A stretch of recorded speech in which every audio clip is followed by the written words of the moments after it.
जो छात्र छात्री मैंने ओएसटी एग्जाम देती से छात्र छात्री मान मन में बहुत बड़ बड़ चिंता रही है ओएसटी रिजल्ट को नहीं से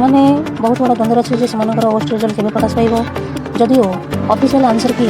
आउट हो जाए समस्त निज निजर मार्क को चेक कर देते तथापि से मन में किसी मात्रा भय रही है से मार्क बढ़ ना कम तेणु पिलांर जो भाई भाव रही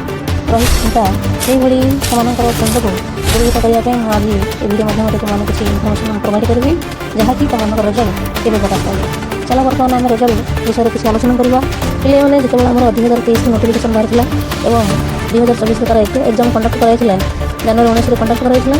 तार रिजल्ट बाहर जून 19 तारीख पाखापाखि 3-4 मास पर तार रिजल्ट उठी ठीक से आम 2024 नोटिफिकेशन बाहर पे आप्लाय करते 2025 जनवरी